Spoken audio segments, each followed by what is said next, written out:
예수님께서 벳세다에서 예루살렘으로 향하신 그 여정 가운데에서 제자들을 가르치고 계시다는 사실을 우리는 여러 번 생각을 해보았고, 그리고 또한 오늘 본문의 말씀도 예수님께서 길 위에서 참된 제자가 어떠한 삶을 살아가야 하는지를 우리에게 가르치고 계신 말씀이라고 우리가 생각하고 있습니다.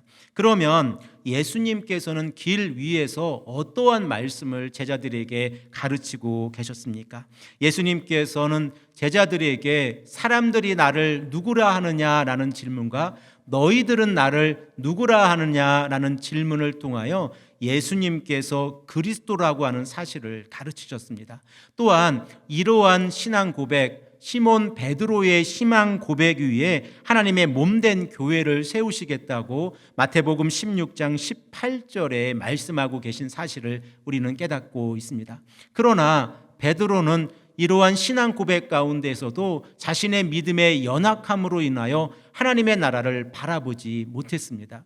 이로 인해 예수님의 책망을 받는 모습을 우리는 생각을 해보았는데, 이렇게 예수님의 책망을 받은 제자들을 향하여 예수님께서 참된 제자도가 무엇이고 어떠한 삶인가를 세 가지로 설명하시고 있는 부분을 우리가 생각을 해보았습니다. 그 첫 번째가 자기를 부인하여 죄를 버리는 삶이고, 그리고 두 번째가 십자가를 짐으로 예수 그리스도와 연합된 삶이라는 것을 생각을 해보았습니다. 그리고 세 번째로 예수님을 따라 복음을 전하며 지키는 삶, 곧 이러한 삶이 참된 제자도의 삶이라는 사실을 우리는 생각을 해보았습니다.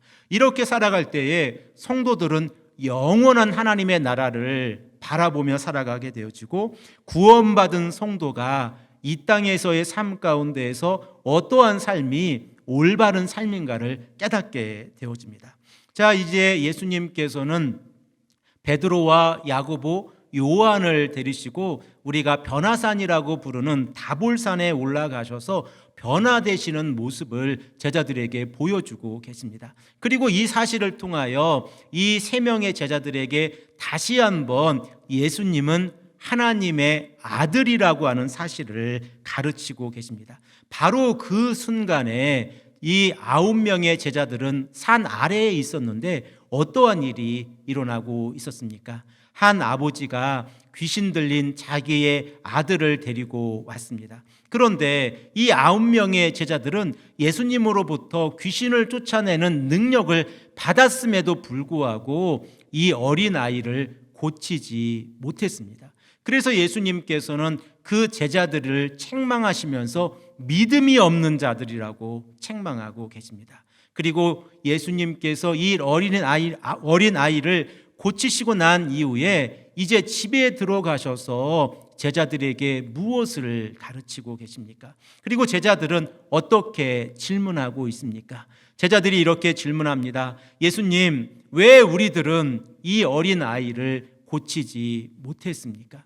그러자 예수님께서 대답하고 계신 그 내용의 핵심을 생각을 해보면 그 내용은 기도입니다.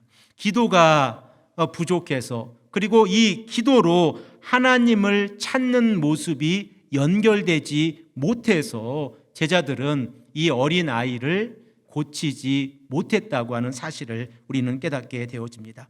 믿음이라고 하는 것이 기도와 연결이 되어진다고 하는 사실을 우리는 생각을 해보고 있는데, 기도라고 하는 것은 우리 인간의 연약함을 하나님께 간절한 모습으로 간구하는 모습입니다. 그러나 이 기도라고 하는 것은 하나님의 능력이 우리의 공동체 안에, 그리고 하나님의 능력이 연약하고 힘든 자들에게 나타나는 통로가 되어진다는 사실을 우리는 깨닫게 되어집니다. 그러므로 기도는 하나님의 능력의 무한한 표현이라고 하는 사실을 깨닫게 되어집니다. 이렇게 예수님께서는 두 번째 제자도의 삶으로서 기도에 대해서 말씀을 하시고 난 이후에 예수님의 십자가의 사건과 부활의 사건에 대해서 다시 한번 가르치고 계십니다. 그런데 제자들이 어리석어서 예수님의 말씀을 깨닫지 못하고 있었습니다. 그리고 오늘 본문 말씀 33절에서 34절의 말씀을 보면 제자들이 토론하고 있었다라고 하는 표현과 쟁론하고 있었다라고 하는 표현이 기록이 되어져 있습니다. 우리 다 함께 본문 33절, 34절의 말씀을 함께 읽겠습니다. 가버나움에 이르러 집에 계실새 제자들에게 물으시되 너희가 길에서 서로 토론한 것이 무엇이냐 하시되 그들이 잠잠하니 이는 길에서 서로 누가 크냐 하고 쟁론하였습니다.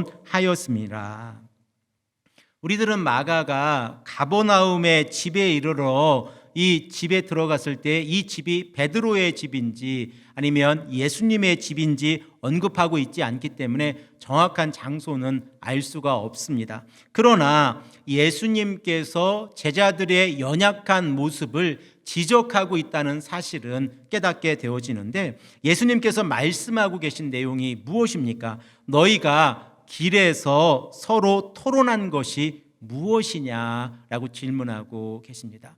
이 내용을 마가는 조금 덧붙여서 제자들이 어떠한 내용으로 토론하고 있었는지를 다시 한번 언급하고 있는데, 마가의 이 표현을 빌려서 설명을 해보면 이 12 제자들이 길에서 서로 더 누가 큰 사람인가라고 쟁론을 하고 있었다라고 성경은 우리에게 말씀을 하고 있습니다. 그리고 또한 우리가 이 33절과 34절의 말씀을 통하여 특별한 장소 안에 제자들이 들어가 있다는 사실을 깨닫게 되어지는데, 우리들은 마가복음 안에서 집이라고 하는 이 장소가 나오면 예수님께서 사적으로 12 제자들에게 무엇인가를 가르치시는 아주 중요한 장소라는 사실도 깨닫고 있습니다. 그러므로 예수님께서는 이 12 제자들의 연약감을 들어서 예수님께서는 제자들에게 무엇인가를 가르치고 계시다는 사실을 깨닫게 되어집니다.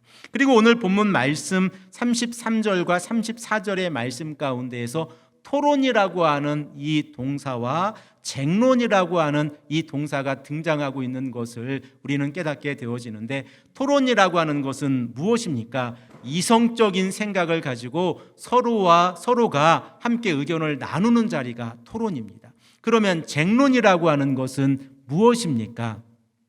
이성적인 이러한 표현은 빼고 자기 말만 이야기를 하고 있는 것입니다. 그러므로 이 마가가 12 사도의 모습을 바라보았을 때 그들은 토론을 하고 있었던 것이 아니라 쟁론을 하고 있었습니다. 그리고 서로가 쟁론을 하고 있었다고 하는 것은 결과적으로 다투고 있었다는 내용입니다. 그러면 무엇 때문에 그들은 다투고 있었습니까? 자기가 자기 스스로를 높이기 위해서 다투고 있었다는 사실을 깨닫게 되어집니다.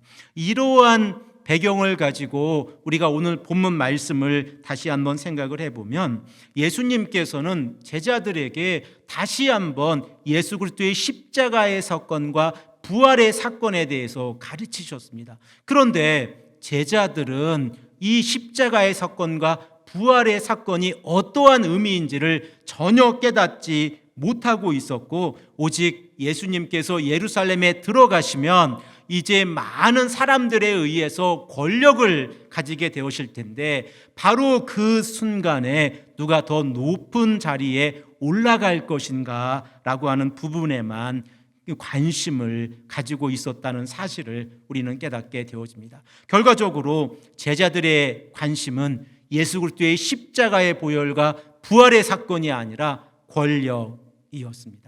이 말씀을 우리 교회 공동체 안에 생각을 해보고 그리고 적용을 해보기를 원합니다. 교회 안에서 모든 직분은 권력이 아니라 섬기는 자리입니다. 목사부터 시작을 해서 모든 직분을 가지고 계신 분들은 자기 스스로를 높이는 자리가 아니라 예수 그리스도의 복음을 전하고 섬기기 위해서 세워진 자리라고 하는 사실을 우리는 잘 알고 있습니다. 그런데 때때로 종종 교회 안에서 문제가 발생하는 모습들을 생각을 해보면, 교회 안에서 그 직분이라고 하는 그 자리가 예수 그리스도의 복음을 증거하는 자리가 아니라 자신이 가지고 있는 권력의 자리로 바뀔 때가 있다는 사실입니다. 그리고 이렇게 권력의 자리로 바뀌었을 때에 나타나는 현상이 있는데 하나님의 복음을 가리운다는 사실입니다. 우리들은 이 부분에 주목해야 합니다. 우리가 하나의 신앙의 공동체를 이루고 하나님의 복음을 증거할 때에 우리가 가지고 있는 교회 구조 안에서의 이 체계로 인하여 하나님의 복음을 가리우고 있다고 하면 우리는 성경을 근거해서 그 모든 과정들을 다시 생각을 해 보아야 합니다. 오직 복음을 전하기 위해서 목사라고 하는 제도가 있고 교회 복음을 증거하기 위해서 직분이라고 하는 제도가 있다고 하는 사실을 생각을 해보면 교회 공동체는 사회의 권력 구조가 들어오는 곳이 아니라 예수 그리스도의 복음을 통하여 새롭게 변화된 공동체, 오직 하나님의 복음을 전파하기 위해서 섬김의 공동체가 되어져야 한다는 사실을 우리는 다시 한번 깨달아야 합니다. 우리가 이 말씀을 이론적으로 그리고 우리 머릿속에서는 잘 알고 있습니다. 그런데 우리가 신앙생활을 해가면서 문제가 발생을 하는 그러한 부분들을 생각을 해보면 역사가 반복되어지고 있다는 사실을 깨닫게 되어집니다. 예레미야 5장의 말씀을 우리들은 잘 알고 있습니다. 그리고 예레미야 5장의 말씀을 보면 하나님께서 언약의 백성들을 버리시는 이유에 대해서 설명을 하고 계십니다. 그 말씀을 생각을 해보면 하나님의 정의와 하나님의 진리를 구하는 자가 없어졌다는 것입니다. 하나님의 정의와 하나님의 진리를 구하지 아니하고 나아갈 때에 그 공동체 안에서 잘못된 결과가 나타난다는 사실을 우리는 예레미야 5장을 통하여 깨닫게 되어집니다. 특별히 예레미야 5장 1절의 말씀을 우리 다 함께 읽겠습니다. 너희는 예루살렘 거리로 빨리 다니며 그 넓은 거리에서 찾아보고 알라.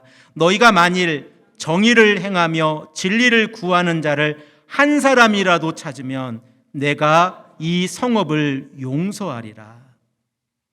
창세기 18장 16절에서 33절에 하나님께서 아브라함에게 요구하시는 그 숫자의 그 가장 적은 숫자가 몇 명입니까? 의인 10명입니다. 이 소돔과 고모라 성이 멸망했던 그 모습을 생각을 해보면 아브라함이 거리를 돌아다니면서 의인 10명을 찾지 못한 결과라고 하는 사실을 우리는 알고 있습니다. 그런데 그 숫자가 변화되었습니다. 예레미야 5장의 말씀을 보면 의인 한 사람이 없어서 예레미야가 이 예루살렘 성의 멸망을 예언하고 있는 것입니다. 그 공동체 안에 하나님을 섬기고 있었고 그 공동체 안에 하나님의 이름으로 예배를 드리고 있었고 그리고 그 공동체 안에 제사장들과 서기관들과 말씀을 맡은 자들이 있었는데 의인 한 명이 없어서 예루살렘의 성이 멸망하게 될 것이다 라고 말씀하고 계십니다. 그러면 이 예루살렘 성에 어떠한 일이 있었길래 예수님 하나님께서는 예레미야 선지자를 통하여 의인 한 명을 찾지 못하고 계십니까? 우리 다 함께 예레미야 5장 31절의 말씀을 읽고 생각해 보겠습니다. 선지자들은 거짓을 예언하며 제사장들은 자기 권력으로 다스리며 내 백성은 그것을 좋게 여기니 마지막에는 너희가 어찌하려느냐. 예레미야 5장 31절의 말씀을 보면 이 예루살렘 성에 나타나고 있는 문제점들이 기록이 되어져 있습니다. 그 첫 번째로 선지자들은 거짓을 예언하고 있습니다. 하나님의 심판을 예언해야 할 선지자들이 하나님의 백성들을 거짓으로 축복하며 지금 잘하고 있다라고 예언하고 있는 것입니다. 회개를 선포해야 될 선지자들이 하나님의 말씀을 바르게 선포하지 못하고 있다는 것입니다. 그리고 제사장들은 어떻게 하고 있습니까? 자기의 권력으로 백성들을 다스리고 있습니다. 섬김의 자리여야 하는 그 제사장의 자리가 권력의 자리로 타락했을 때에 하나님께서는 예레미야 선지자를 통하여 의인 한 사람을 찾지 못해서 예루살렘 성을 멸망시키시겠다라고 말씀하고 있다는 사실을 우리는 깨닫게 되어집니다. 그리고 백성들은 하나님의 말씀을 깨닫지 못하고 선지자들의 거짓 예언과 그리고 제사장들의 권력을 인정하면서 모든 것을 좋다라고 이야기를 하고 있는 상황이 발생하고 있는 것입니다. 이러한 모습이 만일 이 땅을 살아가고 있는 현대 교회 가운데서 있다고 하면 우리 또한 교회를 갱신해야 하고 종교개혁 505주년을 보내고 있는 이 시점에 오직 성경이 무엇을 외치고 있는지 우리로 하여금 다시 한번 생각을 해보아야 합니다. 하나님의 말씀이 선포되어지고 있다고 하면 하나님의 말씀을 바르게 선포하여서 하나님의 백성들이 하나님의 교회에 나와서 하나님을 참으로 예배하고 오직 우리가 은혜로 구원을 받았다고 하는 이 사실을 고백해야 합니다. 오직 말씀에 근거하고 오직 은혜 가운데에서 살아간다고 하면 성도들의 삶 가운데에서 어떠한 일들이 일어나야 합니까? 복음을 근거해서 하나님의 사랑, 예수 그리스도의 십자가의 복음을 전하는 섬김의 자리로 나아가야 합니다. 이러한 생각 가운데에서 오늘 본문 35절의 말씀을 읽어보면 그 핵심은 섬김입니다. 우리 다 함께 본문 35절의 말씀을 읽겠습니다. 예수께서 앉으사 12 제자를 불러 이르시되 누구든지 첫째가 되고자 하면 뭇사람의 끝이 되며 뭇사람을 섬기는 자가 되어야 하리라 하시고, 제자들이 토론하고 있고 그리고 그들이 서로가 싸우고 있었던 이유를 생각을 해보면 그들은 예수님께서 말씀하고 계신 섬김의 자리로 싸우고 있었던 것은 아닙니다. 그리고 그들은 권력의 구조 안에서 싸우고 있었다고 하는 사실을 우리는 깨닫게 되어집니다. 그러나 예수님께서 12 제자에게 말씀하고 계신 내용은 참된 제자도의 삶 가운데에서 섬김의 삶이라고 하는 것은 세상적인 권력 구조가 교회 안에 들어와서 예수님의 제자도 안에 들어와서 이 권력 구조가 이루어지는 것이 아니라 하나님의 나라의 섬김의 구조로 다시 태어나야 한다는 사실입니다. 우리들은 마가복음 10장 35절에서 41절의 말씀을 통하여 세베대의 아들 야고보와 요한이 예수님께 조용히 가서 예수님께서 왕좌에 오르셨을 때에 한 사람은 우편에 한 사람은 좌편에 앉혀달라고 간구했던 모습을 알고 있습니다. 이에 10 제자가 이 세베대의 아들 야고보와 요한에게 화를 내고 있었던 모습 또한 알고 있습니다.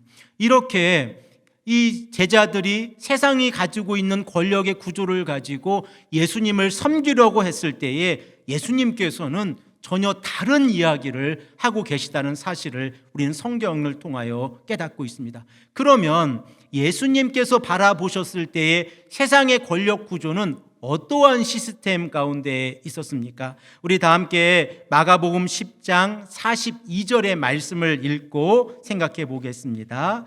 예수께서 불러다가 이르시되 이방인의 집권자들이 그들을 임으로 주관하고 그 고관들이 그들에게 권세를 부리는 줄을 너희가 알거니와. 예수님께서 이 2명의 제자들 그리고 나머지 10명의 제자들을 책망하시면서 하시는 말씀이 세상의 구조와 동일하게 너희들이 예수님께 나와서 권력을 달라고 간구하고 있다는 것입니다. 그리고 그 권력을 가지고 있는 자들은 백성들을 임의로 주관하고 다스리려고 하고 있다는 사실을 예수님께서는 제자들에게 말씀하고 있습니다. 그러나 예수님께서 제자들에게 요구하시는 모습은 섬김의 모습입니다. 우리 다 함께 마가복음 10장 44절의 말씀을 읽겠습니다. 너희 중에 누구든지 으뜸이 되고자 하는 자는 모든 사람의 종이 되어야 하리라.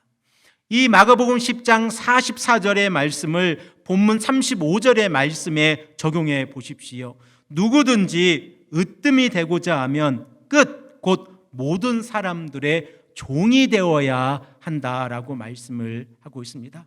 제자들은 사회적인 권력 구조를 가지고 자신들의 힘을 가지고 예수님을 섬겼을 때에 한 자리에 올라서 이제 권력을 행사하려고 했는데, 예수님께서 말씀하고 계신 그 핵심적인 내용은 섬김의 자리입니다. 그리고 세상 사람들의 그 권력 구조 가운데서 가장 아래에 있는 종의 자리라고 하는 사실을 예수님께서는 말씀하고 있습니다. 그리고 마가복음 10장 45절의 말씀을 보면 이러한 섬김을 위해서 예수님께서 이 땅에 오셨다고 우리에게 말씀하고 계십니다. 우리 다 함께 마가복음 10장 45절의 말씀을 읽겠습니다.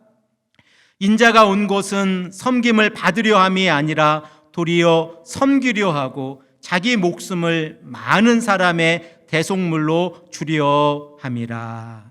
아멘. 예수님께서 이 땅에 오신 목적이 무엇입니까?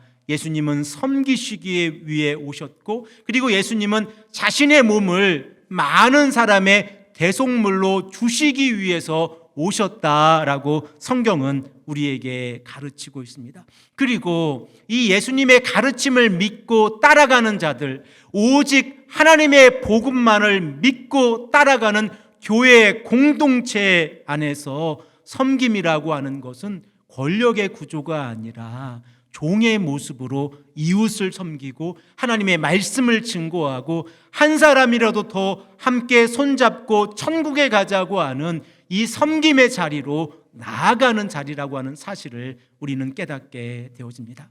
사랑하는 성도 여러분, 우리들이 이 땅을 살아가면서 믿음을 가지고 신앙생활을 하면서 우리가 하나님을 섬긴다고 하는 것은 누군가에 의해서 섬김을 받는 자리가 아니라 이 연약하고 그리고 힘없고 그리고 마음 가운데 상처 있는 자들을 섬기는 자리입니다. 그리고 바로 그 자리에 예수 그리스도의 십자가의 복음과 부활의 사건을 전하는 자리입니다. 예수님께서는 이렇게 섬김의 자리가 어렵고 힘든 자리라고 하는 것을 가르치시기 위해서 한 어린아이를 그 12 제자 가운데에서 세우시고 가르치고 계십니다. 그 내용이 9장 37절의 말씀에 기록이 되어져 있는데 우리 다 함께 이 말씀을 읽겠습니다. 누구든지 내 이름으로 이런 어린아이 하나를 영접하면 곧 나를 영접하며 누구든지 나를 영접하면 나를 영접함이 아니요 나를 보내신 이를 영접함이니라. 1세기의 상황으로 생각을 해 보십시오.